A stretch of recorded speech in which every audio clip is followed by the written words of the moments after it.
Hello दोस्तों, नमस्कार। स्वागत है एक बार फिर से आपके अपने प्रिय चैनल पर। दोस्तों, आज की जो बड़ी खबर आपके सामने लेकर आए, जहां पर मोदी जी और जो बाइडन समेत 4 नेताओं के साथ आने से घबराया, बोला छोड़ दे कोल्ड वॉर की मानसिकता। क्या है ये बात, बताएंगे दोस्तों आपको। साथ ही बताएंगे अगली खबर में, जहां पर रूस के साथ S-400 मिसाइल सिस्टम को बनाएगा तुर्की। जी हाँ दोस्तों, अमेरिका से पंगा लेने की तैयारी कर रहा है एर्दोगन। जी हाँ दोस्तों, क्या है बात, बताएंगे आपको पूरी खबर। साथ ही आपको अगली खबर में बताएंगे, जहां भारत के पड़ोसियों को घातक हथियार दे रहा है चीन। जी हाँ दोस्तों, पाकिस्तान बना ड्रैगन का सबसे बड़ा खरीदार। जी हाँ दोस्तों, बताएंगे पूरी खबर। उससे आगे आपको बताएंगे, जहां चीन में इतनी तेज आई आंधी की उड़ गए 341 चाइनीज लोग। जी हाँ दोस्तों, साथ ही 400 से अधिक उड़ाने भी रद्द कर दी गई है। दोस्तों बताएंगे आपको, आप भी इस पर यकीन करने लगेंगे दोस्तों। साथ ही अगली खबर में बताएंगे, जहां पुष्प कमल ने पार्टी के नाम से माओवादी केंद्र हटाने का रखा है प्रस्ताव। साथ ही ईरान ने अमेरिका इजराइल को फिर दिखाई है आंख, नई मिसाइल सिटी का वीडियो जारी करके अमेरिका को धमकाया है। दोस्तों बताएंगे क्या कहा है ईरान ने। साथ ही दोस्तों आपको बताएंगे, जहां पर ओवैसी ने पूछा यूपी में हुए एनकाउंटर में 37% मुस्लिम क्यों, जिसका जवाब योगी सरकार की तरफ से दिया गया है। दोस्तों बताएंगे योगी जी सरकार ने क्या जवाब दिया ओबीसी के इस सवाल का। दोस्तों साथ ही बंगाल चुनाव से बड़ी खबर, जहां अमित शाह का ममता बनर्जी पर तंज।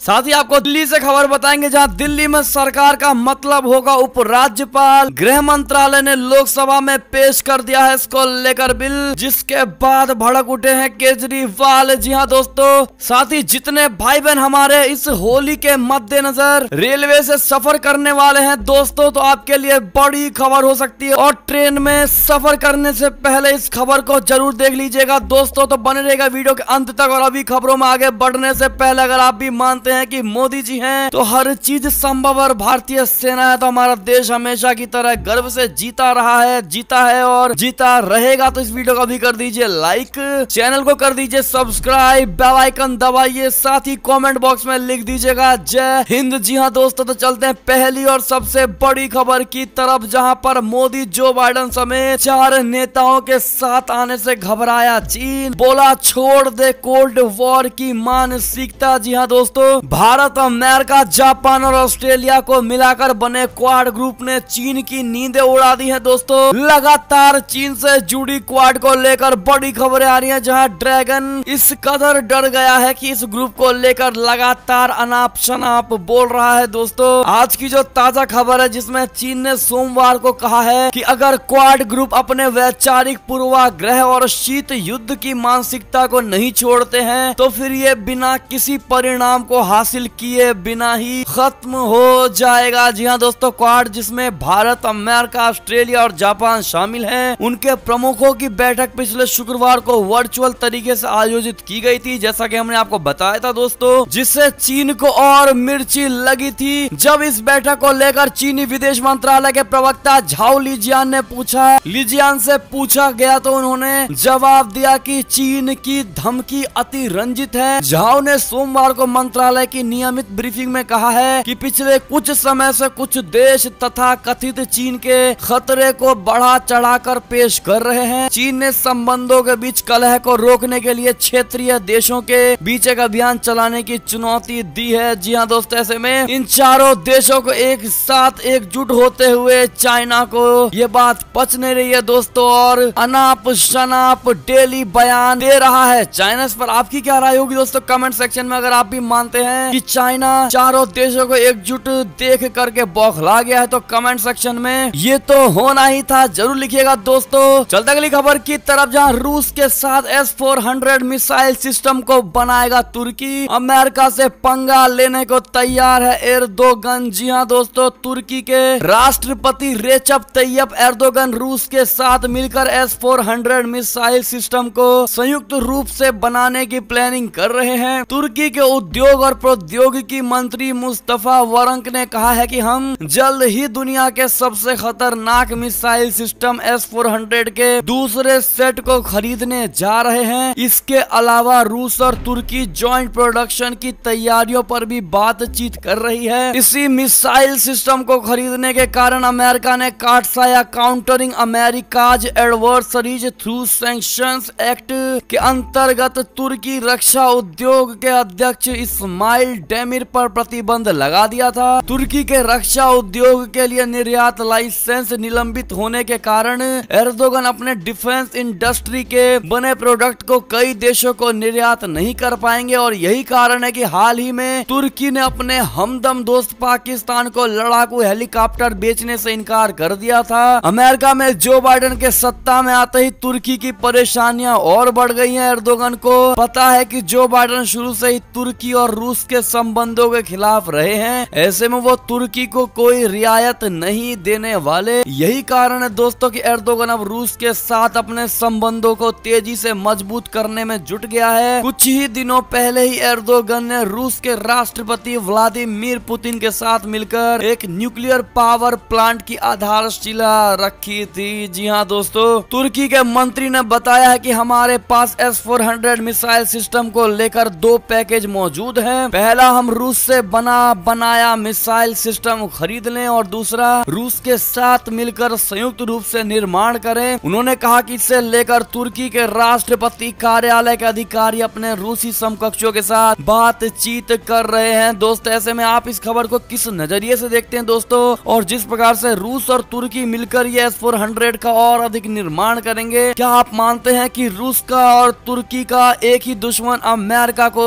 टारगेट करने की ये पूरी कवायद की जा रही है? दोस्तों, आपका क्या मानना है कमेंट करके जरूर बताइएगा। क्या अमेरिका डर जाएगा दोस्तों, हाँ या ना, कहिएगा जरूर। अगली खबर की बात करें, ऐसे में भारत के पड़ोसियों को घातक हथियार दे रहा है चीन। पाकिस्तान बना ड्रैगन का सबसे बड़ा खरीदार। जी हाँ दोस्तों, भारत से जारी तनाव के बीच चीन एशिया के कई देशों को अपने घातक हथियारों से पाट रहा है। कल जारी Stockholm International Peace Research Institute यानी सिप्री की रिपोर्ट के अनुसार 2016 से 2020 के बीच दुनिया में सबसे अधिक हथियार खरीदने वाले देशों की लिस्ट में पाकिस्तान 10वें स्थान पर काबिज है। इसी दौरान पाकिस्तान ने दुनिया भर में आयात किए कुल हथियारों का 2.7% हिस्सा खरीदा है। पाकिस्तान ने आयात किए कुल हथियारों का 74% हिस्सा अकेले चीन से खरीदा है। इसके अलावा चीन के हथियारों की खरीद करने वाले प्रमुख एशियाई देशों में बांग्लादेश, श्रीलंका, म्यांमार, इंडोनेशिया और थाईलैंड प्रमुख है। जी हाँ दोस्तों, ऐसे में पाकिस्तान चाइना का बड़ा खरीदार हथियारों के मामले में माना जा रहा है। दोस्तों, ऐसे में आप साफ समझ पा रहे होंगे कि चाइना के पास खाने को निवाला नहीं है, लेकिन हथियार की खरीद और हथियार की जरूरत कुछ ज्यादा ही पाकिस्तान को हो रही है। इसीलिए ऐसे ही पाकिस्तान आतंकिस्तान नहीं कहलाता। क्या कहेंगे दोस्तों, आप भी कमेंट सेक्शन में आतंकिस्तान है पाकिस्तान जरूर लिख दीजिएगा। दोस्तों, अगली खबर की बात करें तो चीन में इतनी तेज आई आंधी की उड़ गए 341 चाइनीज लोग। 400 से अधिक उड़ाने भी रद्द हो गई हैं। दोस्तों, चीन की राजधानी बीजिंग में दशक का सबसे भयानक धूल की आंधी यानी सैंडस्टॉर्म आई है। दोस्तों, सोमवार को आई इस तूफान से बीजिंग पीले रंग की धूल की चादर में ढक गया है। कई इलाकों में तो इतनी ज्यादा धूल रही है कि सड़कों पर वाहनों की हेडलाइटें जलाकर चलना पड़ा है। मीडिया रिपोर्ट के मुताबिक धूल भरी आंधी आने के बाद से मंगोलिया और आसपास के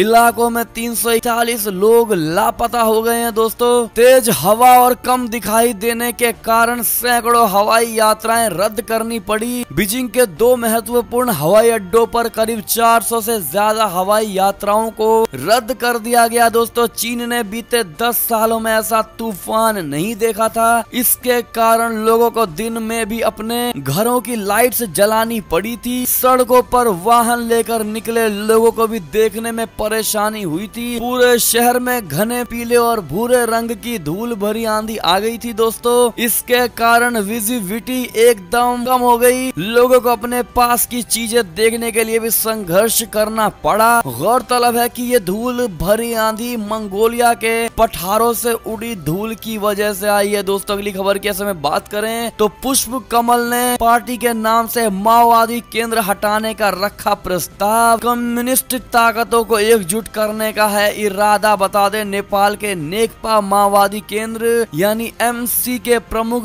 पुष्प पुष्प कमल दहल प्रचंड ने पार्टी को देश में कम्युनिस्ट ताकतों के लिए स्वीकार्य बनाने हेतु माओवादी केंद्र यानी मॉइस्ट सेंटर हटाने का प्रस्ताव रखा है, क्योंकि ऐसी शक्तियों को माओवादी पसंद नहीं है। सोमवार को मीडिया में ऐसी खबरें आई हैं दोस्तों, और हिमालयन टाइम्स की खबर के अनुसार नेकपा माओवादी केंद्र के सदस्य शिव कुमार मंडल ने कहा है कि पूर्व प्रधानमंत्री प्रचंड सदैव ही देश की सभी कम्युनिस्ट शक्तियों के बीच एकजुटता के पक्ष में रहे हैं और सुझाव दिया है कि यदि पार्टी के नाम से माओवादी केंद्र हटाने से इन शक्तियों को एकजुट होने में मदद मिल सकती है तो पार्टी उसके लिए पूरी तरह से तैयार है। जी हाँ दोस्तों, ऐसे में आपकी क्या प्रतिक्रिया होगी, अपनी राय अवश्य दीजिएगा। दोस्तों एक और खबर की अगर बात करें ऐसे में, तो चीन का नया हेलीकॉप्टर बेस ताइवान निशाने पर है। दोस्तों उपग्रह से मिली तस्वीरों से हुआ है ये बड़ा खुलासा। बता दे, विस्तारवादी नीतियों के चलते चीन फुजियान प्रांत में नया हेलीकॉप्टर बेस बना रहा है। ये ताइवान के लिए खतरा हो सकता है। दोस्तों उपग्रह से मिली तस्वीरों के आधार पर ताइवानी सैन्य विशेषज्ञ ने इस नए एयर बेस का खुलासा किया है। ताइवान की एक वेबसाइट ने सैन्य विशेषज्ञ हू चेंग के हवाले से यह खबर दी है। इसमें कहा गया है कि यह हेलीकॉप्टर बेस पहले नहीं था। इसे राष्ट्रपति शी जिनपिंग की ताइवान मसला हल नहीं करने की मंशा व चीन की पीपुल्स आर्मी की युद्ध की ताकत बढ़ाने की मंशा माना जा सकता है। ये बेस मौजूदा विश्व व्यवस्था और अमेरिका सेना को सीधी चुनौती है। ये बेस पर किसी भी तरह के लड़ाकू विमानों को तैनात किया जा सकता है। जी हाँ दोस्तों, चलते अगली बड़ी खबर की तरफ, जहां ईरान ने अमेरिका इजराइल को फिर दिखाई आंख। नई मिसाइल सिटी का वीडियो जारी करके धमकाया है। दोस्तों ईरान के रिवॉल्यूशनरी गार्ड कॉर्प्स ने अपनी नई मिसाइल सिटी का वीडियो जारी कर अमेरिका और इजराइल को खुलेआम चेतावनी दी है। इस पूरे वीडियो में इन मिसाइल और उनके लॉन्चरों के लोकेशन को गुप्त रखा गया है। ईरान पहले भी अलग अलग मिसाइल सिटी के वीडियो को जारी कर चुका है। विशेषज्ञों का मानना है कि ईरान इस नए वीडियो के जरिए अमेरिका के ऊपर दबाव बनाने का प्रयास कर रहा है ताकि वो जल्द से जल्द परमाणु समझौते में शामिल होकर पाबंदियों को खत्म कर दे। जी हाँ दोस्तों, Islamic revolutionary guard corps navy जो कि एक ईरानी नौसेना है, उसके इस वीडियो में विभिन्न रेंजों के क्रूज और बैलिस्टिक मिसाइलें दिखाई देती हैं। इसके अलावा इन मिसाइलों को लॉन्च करने वाले अलग अलग प्लेटफॉर्म भी दिखते हैं। इस नई मिसाइल सिटी को ईरानी सेना के वरिष्ठ अधिकारियों की मौजूदगी में आयोजित एक कार्यक्रम के बाद आधिकारिक रूप से खोला गया है। जी हाँ दोस्तों, ऐसे में अगर आप भी मानते हैं कि ईरान अमेरिका और इजराइल का बाल भी बांका नहीं कर सकता दोस्तों, तो कमेंट सेक्शन में अमेरिका कभी नहीं झुकने वाला जरूर लिखिएगा। दोस्तों अगली खबर की ओर चले ऐसे में, लेकिन इस वीडियो को लाइक नहीं किया दोस्तों और चैनल को सब्सक्राइब नहीं किया तो प्लीज चैनल को सब्सक्राइब करके वीडियो को लाइक कर दीजिएगा। आपका बहुत बहुत धन्यवाद। अगली खबर की बात करें तो क्या एस्ट्राजेनेका वैक्सीन लगाने से जम जाता है खून का धक्का। टीके पर रोक लगाने वाले यूरोपीय देशों में शामिल हुआ आयरलैंड। जी हाँ दोस्तों, दुनिया में टीकाकरण यानी वैक्सीनेशन अभियान पूरी तेजी के साथ चल रहा है। 50 से अधिक देश कोरोना से बचाव के लिए अलग अलग वैक्सीन का इस्तेमाल कर रहे हैं। हालांकि कई देशों की ओर से साइड इफेक्ट या प्रभाविकता में कमी को लेकर कई वैक्सीन पर सवाल भी उठाए जा रहे हैं। इसी क्रम में आयरलैंड ने कई गंभीर मामले सामने आने के बाद एस्ट्राजेनेका वैक्सीन पर अस्थायी रूप से रोक लगाने का फैसला ले लिया है। नॉर्वे में कोविड-19 से बचाव के लिए एस्ट्राजेनेका टीका लगने के बाद खून के थक्के जमने के गंभीर मामले सामने आने के बाद आयरलैंड के स्वास्थ्य अधिकारियों ने रविवार को इस टीके पर अस्थायी रोक लगा दी है। आयरलैंड के deputy chief medical officer doctor Ronan Glynn ने कहा है कि नॉर्वे की मेडिसिन एजेंसी के मुताबिक एस्ट्राजेनेका टीका लगने के बाद वयस्कों में खून के थक्के जमने के 4 मामले सामने आए, जिसके बाद पर रोक लगाने का कदम उठाया गया है। आप क्या कहेंगे दोस्तों इस खबर के बाद? आपकी क्या राय होगी कमेंट करके अवश्य बताइएगा। चलते अगली खबर की ओर, जहां भारत का हथियार आयात 3% घटा है। दोस्तों रूस अमेरिका को बड़ा झटका, इजराइल फ्रांस को जोरदार फायदा हुआ है। बता दें कभी दुनिया के सबसे बड़े हथियार आयात तक देश रहे भारत के लिए एक अच्छी खबर है दोस्तों, जहां अत्याधुनिक हथियारों के मामले में आत्मनिर्भर बनने का प्रयास कर रहे। भारत ने पिछले 5 सालों में विदेशों से हथियारों के आयात में 33% की कमी कर दी है दोस्तों। इसका मतलब पिछले की तुलना में 33% विदेशों से कम हथियार भारत में आते हैं, वो भी तब जब पूर्वी लद्दाख में भारत का चीन के साथ तनाव अपने चरम पर है। हथियारों की बिक्री पर नजर रखने वाली संस्था सिप्री की ताजा रिपोर्ट के मुताबिक रूस अभी भारत को सबसे ज्यादा हथियार बेचता है, लेकिन उसे भारत से तगड़ा झटका लगा है दोस्तों। भारत अब इजराइल और फ्रांस से हथियारों की खरीद पर ज्यादा तरजीह दे रहा है, लेकिन वो भी लिमिटेड। जी हाँ दोस्तों, पहले के मुकाबले भारत कम से कम आयात दूसरे देशों से भारत में करता है हथियारों की खरीद पर, और पूरी कोशिश भारत कर रहा है आत्मनिर्भर भारत बनाने में। ऐसे में दोस्तों आपकी क्या राय होगी अगर आप भी मानते हैं कि भारत बिल्कुल सही दिशा में जा रहा है और भारत को सही दिशा में ले जाने के पीछे एक ही व्यक्ति है, वो है स्वयं मोदी जी? तो कमेंट सेक्शन में थैंक यू मोदी जी। साथ ही भारत हमारा आत्मनिर्भर है जरूर लिखिएगा दोस्तों। अगली खबर की बात करें ऐसे में तो 2000 किलोमीटर तक मार करने वाले हथियार जमीन के नीचे स्टोर करेगा ईरान। नए भूमिगत केंद्र का किया है उद्घाटन। जी हाँ दोस्तों, अगली खबर की बात करें तो भारत के खिलाफ UNHRC में इस 1 साल पुराने मामले को उठाएगा पाकिस्तान। इमरान के मंत्री ने लगाए भारत पर कई आरोप। जी हाँ दोस्तों, राजस्थान के जोधपुर शहर में पाकिस्तान के सिंध प्रांत से ताल्लुक रखने वाले 11 शरणार्थियों की बीते साल अगस्त महीने में मौत हो गई थी। पुलिस ने कहा था कि पारिवारिक तनाव के कारण सभी ने आत्महत्या कर ली है। इसी मामले को लेकर पाकिस्तान अब भारत के खिलाफ नई साजिशें रच रहा है दोस्तों। पाकिस्तान अब संयुक्त राष्ट्र मानवाधिकार परिषद यानी United Nations human right council UNHRC में इस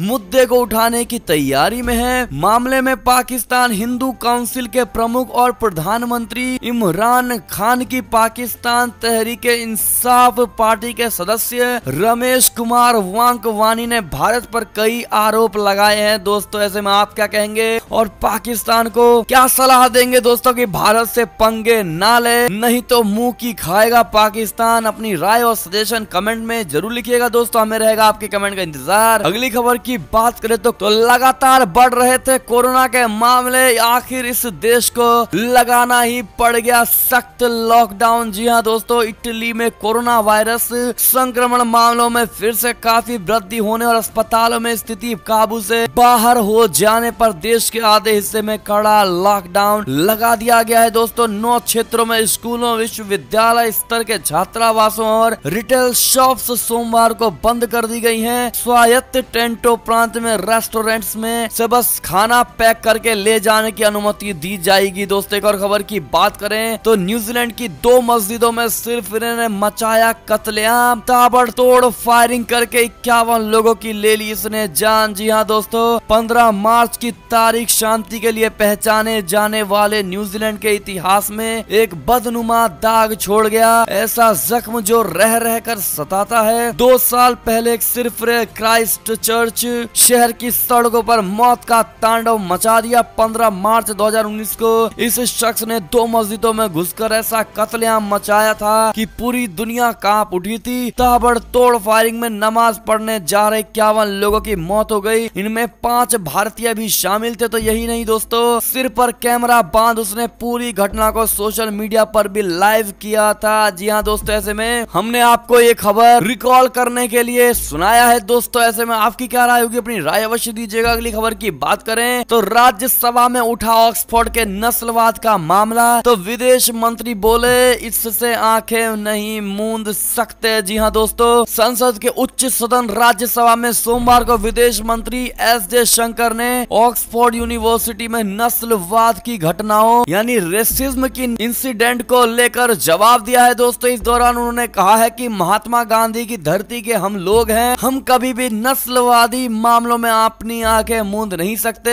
विशेष रूप से उन मामलों में जब ये एक देश में हो रहा है जहां हमारे बहुत से लोग हैं। अगली खबर की बात करें तो ओवैसी ने पूछा यूपी में हुए एनकाउंटर में 37% मुस्लिम क्यों मरे, तो योगी के मंत्री ने दिया ये जवाब। क्या जवाब दिया दोस्तों बता दें, मोर्चा बनाकर यूपी चुनाव में कूदने की घोषणा कर चुके AIMIM सीएम प्रमुख असदुद्दीन ओवैसी लगातार अपनी पार्टी को मजबूत करने के लिए प्रदेश के अलग अलग जिलों का दौरा कर रहे हैं। इस दौरान उनके निशाने पर यूपी की योगी सरकार है। अपने अंदाज के अनुसार ओवैसी मुसलमानों के मुद्दों को पूरे जोर शोर से उठा रही है। बलरामपुर में एक जनसभा को संबोधित करते हुए ओवैसी ने यूपी के मुख्यमंत्री योगी आदित्यनाथ जी पर बड़ा हमला किया। उन्होंने मुसलमानों का ज्यादा एनकाउंटर करने का आरोप लगाया है। ओवैसी के हमले का अब यूपी सरकार के मंत्री मोहसिन रजा ने जवाब दिया है। दोस्तों, पहले आपको बता दें कि असदुद्दीन ओवैसी ने क्या कहा था। उन्होंने कहा था कि जब से उत्तर प्रदेश में बीजेपी की सरकार बनी है 6000 से अधिक एनकाउंटर हो चुके हैं और एनकाउंटर में जितने भी लोग मारे गए उनमें से 37% मुसलमान है। ओवैसी ने पूछा कि आखिर मुसलमानों पर इतना जुल्म क्यों हो रहा है। जी हाँ दोस्तों, इसी के जवाब में मोहसिन रजा ने पलटवार किया है ओवैसी पर। मोहसिन रजा ने कहा कि असदुद्दीन ओवैसी को लोगों को राय देनी चाहिए कि अपराधियों में इतना अधिक हिंसा क्यों है। ओवैसी को हर किसी को समझाना चाहिए कि वो बैरिस्टर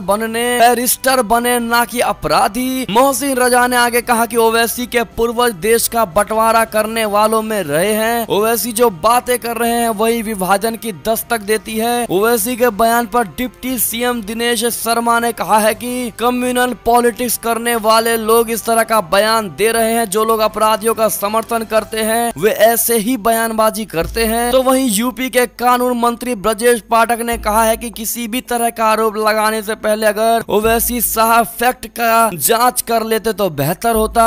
ओवैसी हमेशा ही नफरत की राजनीति करते आए हैं और अपराध का कोई धर्म नहीं है। जी हाँ दोस्तों, ऐसे में ओवैसी को इन सब ने मिलकर जवाब दे दिया है। दोस्तों, और आप क्या जवाब देना चाहेंगे ओवैसी के इस सवाल का कि इतने एनकाउंटर मुसलमानों के ही क्यों? इसका जवाब अगर आप कमेंट में देना चाहेंगे दोस्तों तो जरूर दीजिएगा। देखते हैं हमारे दर्शकों में सबसे अच्छा कमेंट कौन करता है दोस्तों, तो कमेंट करना बिल्कुल मत भूलिएगा। अगली खबर की ऐसे में अगर बात करें दोस्तों तो अमित शाह का ममता बनर्जी पर तंज, हेलीकॉप्टर खराब हुआ लेकिन साजिश नहीं बचाऊंगा। जी हाँ दोस्तों, ममता बनर्जी के पैर में चोट लग गई है अमित शाह ने कहा, लेकिन इसका पता नहीं चला है कि कैसे लगी है। टीएमसी का कहना है कि इसके पीछे कोई साजिश है, लेकिन चुनाव आयोग का कहना है कि एक हादसा था। दीदी आप पूरे पश्चिम बंगाल के व्हील चेयर पर घूम रही हैं, अपने पैर को लेकर चिंता है, लेकिन आपको हमारे 130 कार्यकर्ताओं की माताओं के लिए कोई दर्द नहीं है जिनके बच्चों को मार डाला गया। बांकुरा से पहले अमित शाह का झारग्राम में रैली को संबोधित करने का कार्यक्रम था, लेकिन एंड वक्त पर हेलीकॉप्टर खराब होने के चलते उन्हें रैली को वर्चुअल ही संबोधित करना पड़ा। और उन्होंने कहा कि मेरा हेलीकॉप्टर खराब हो गया लेकिन मैं किसी को दोषी नहीं ठहराऊंगा, मैं किसी की साजिश नहीं बताऊंगा, मैं और विपक्ष के नेताओं की तरह नहीं हूँ, चाहता तो मैं भी बहुत कुछ कह सकता था। ऐसे में दोस्तों इसी प्रकार की पलटवार अमित शाह जी की तरफ से किया गया है। ऐसे में आप क्या मानते हैं दोस्तों, और बंगाल में क्या इस बार परिवर्तन हो पाएगा, क्या बीजेपी की सरकार बन पाएगी दोस्तों? इन्हीं सवालों का जवाब आप कमेंट सेक्शन में जरूर दीजिएगा। अगली खबर की बात करें दोस्तों ऐसे में तो दिल्ली में सरकार का मतलब होगा उपराज्यपाल। गृह मंत्रालय ने लोकसभा में पेश किया बिल जिसको लेकर भड़के अरविंद केजरीवाल। जी हाँ दोस्तों, अगली खबर की ऐसे में बात करें तो 3 राज्यों में बड़ी सख्ती, जहां महाराष्ट्र में शादी अंत्येष्टि पर बंदिशें, गुजरात में 10 बजे के बाद मॉल दुकानें बंद, मध्य प्रदेश में भीड़ वाले कार्यक्रमों पर रोक लगा दी गई है। दोस्तों अगली खबर कैसे में बात करें तो गुजरात में बढ़ते कोरोना पर बड़ा फैसला, नरेंद्र मोदी जी स्टेडियम में अब